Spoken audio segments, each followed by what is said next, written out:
नमस्कार दोस्तों, स्वागत है आपका YouTube channel India Dheeraj Singh के स्टॉक्स में। मारुति सुजुकी इंडिया लिमिटेड की बात करते हैं इस वीडियो में।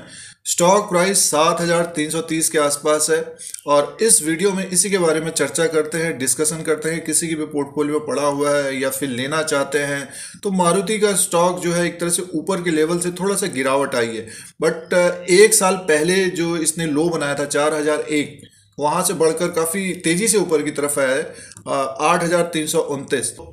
तो इसी के बारे में डिस्कशन और चर्चा करते हैं। टेक्निकल चार्ट के अनुसार इसका सपोर्ट, रेजिस्टेंस और टारगेट की बात करेंगे।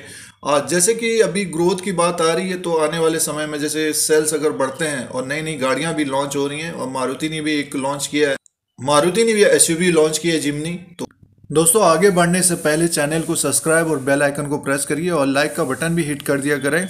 और इसके सेल्स बढ़ेंगे या गाड़ियों के सेल्स बढ़ेंगे तो आने वाले क्वार्टर में गाड़ियों के सेल्स बढ़ते हैं तो आने वाले समय में जो रेवेन्यू है वो बढ़ के आएगा और प्रॉफिट भी बढ़ के आएगा। और सबसे बड़ी बात यह है कि 2021 में ये डिविडेंड भी दे सकती है, तो उसके अनुसार जो लॉन्ग टर्म के लिए एक तरह से बने हुए हैं तो डिविडेंड भी मिलेगा और स्टॉक प्राइस भी ऊपर की तरफ जाता हुआ दिखेगा। और जो शॉर्ट टर्म के लिए भी कारोबार करते हैं तो एक तरह से ऊपरी लेवल से काफी गिर भी गया है। तो अभी टेक्निकल चार्ट के अनुसार देखेंगे तो उसका इसका रेजिस्टेंस और सपोर्ट की बात करेंगे अभी। इसका जो मार्केट कैप है इस वक्त 2,21,213 करोड़ का है और फेस वैल्यू 5 रुपए का है।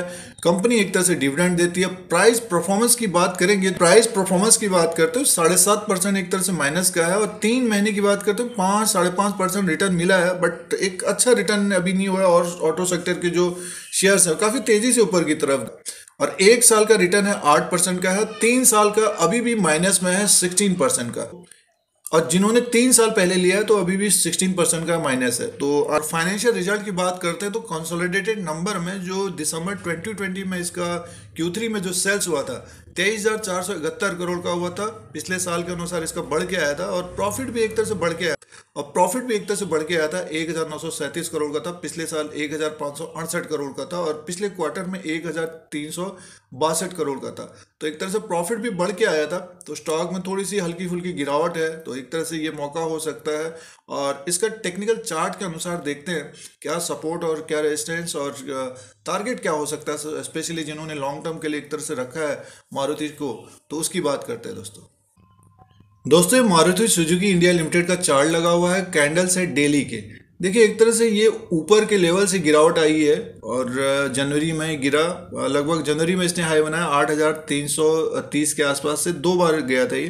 देखिए एक ये बना, फिर गिरावट आई, फिर बना, फिर इसमें एक बड़ी गिरावट आई, और लगभग 7,170-50 के आसपास आया। वहां से एक तरह से बढ़ा ये ऊपर की तरफ गया लगभग 7,700 के आसपास। तो शॉर्ट टर्म के जो कारोबारी हैं एक तरह से उन्होंने फिर प्रॉफिट बुक किया इसमें। और इस वक्त ऑटो सेक्टर में थोड़ी सी कमजोरी बनी हुई है पिछले 2-3 ट्रेडिंग सेशन के हिसाब से। अगर देखिए ये कैंडल रेड बने हुए हैं, अगर हम इस कैंडल को रीड करते हैं तो 7,448 में ओपन हुआ है, हाई बनाया है 7,486 रुपया 40 पैसा, और लो बनाया है 7,285, और क्लोजिंग आई है 7,323। यानी मीन्स ओपन और हाई ऊपर की तरफ है और लो जो है नीचे की तरफ है, यानी और क्लोजिंग भी लगभग उसी के आसपास आई, इसीलिए रेड कैंडल बना हुआ है दोस्तों।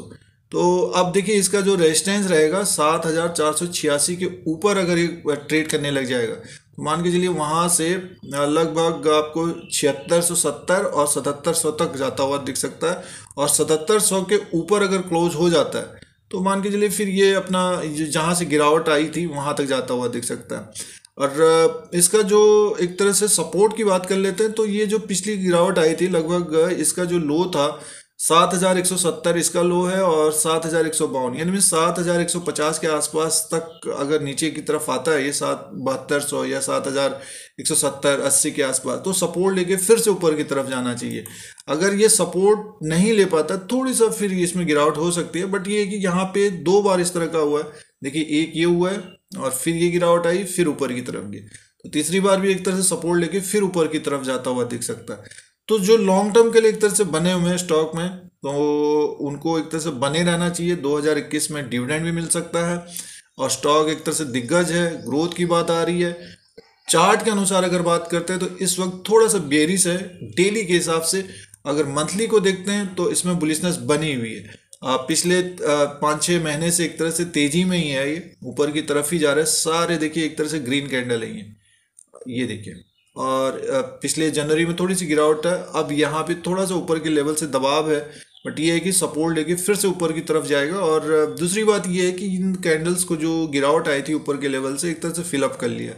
नेक्स्ट जो टारगेट होगा यहाँ से तो ऊपर का ही होगा, इस कैंडल को फिल करेगा, लगभग ये बनेगा आपका ऊपर का जो टारगेट होगा 9100 9118 तक। इस कैंडल को फिलअप कर लेना चाहिए आने वाले समय में।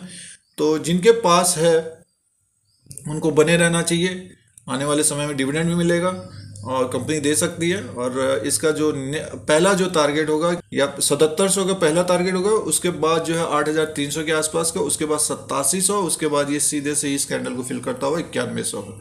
जो लॉन्ग टर्म के लिए है मारुति सुजुकी को जरूर देखिए। जो लेना चाहते हैं तो अगर गिरावट हो रही है तो उसमें अपने अनुसार, अपने रिस्क के अनुसार जरूर देखना चाहिए।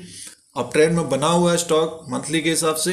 डेली के अनुसार अगर हम देखते हैं थोड़ा सा बेयरिश है, तो गिरावट होती है तो डेफिनेटली इसको देखिए और पोर्टफोलियो में एक तरह से रखना चाहिए। 2021 में इसका अच्छा रिटर्न मिला और 3 साल का जो रिटर्न नहीं मिला है तो वो डेफिनेटली उसको एक तरह से उन लोगों को भी अच्छा रिटर्न मिले। अब इसमें रिलेटिव स्ट्रेंथ इंडेक्स को लगाते हैं, उसका इंडिकेटर क्या दिखा रहा है उसे देख लेते हैं। देखिए एक तरह से ये ऊपर के लेवल पे ओवरबॉट की स्थिति हो गई थी और पिछले कुछ समय से एक तरह से गिरावट में है, ये थोड़ा सा डाउन ट्रेंड में है। तो यहाँ पे एक तरह से इसी के आसपास स्टॉक रहता है कुछ समय, तो फिर ऊपर की तरफ जाता हुआ दिख सकता है। अगर कोई स्टॉक देखना चाह रहे हैं, 7000 का स्टॉक लेना चाह रहे हैं या फिर इसी के आसपास थोड़ा सा गिरावट अप डाउन होता है तो डेफिनेटली इसको देखिए। मार्केट में भी थोड़ी सी गिरावट है। कोई अगर मारुति सुजुकी ऑटो सेक्टर का कोई शेयर लेना चाहते हैं तो Maruti Suzuki India limited better हो सकता है। और पुट एंड कॉल में जो कारोबार करते हैं तो उनको टाइम वैल्यू का जरूर ध्यान देना चाहिए दोस्तों। अगर प्रीमियम अगर 50% साफ हो गया तो मान के चलिए एडजस्ट होना चाहिए, ये जरूर ध्यान दे दीजिए। ये एक सीख है। अगर आपको कोई पुट एंड कॉल के बारे में, जैसे बहुत सारा पैसा बन जाता है कॉल और पुट में अच्छा पैसा बनता है, तो उसको समझना बहुत जरूरी है। उसी के अनुसार ट्रेड भी करना चाहिए उसमें। फिलहाल ये जितनी बात थी इक्विटी और शेयर की बात थी, ये जो अपडेट था दोस्तों मारुति सुजुकी इंडिया लिमिटेड का, नजरों में जरूर रखिए स्टॉक को।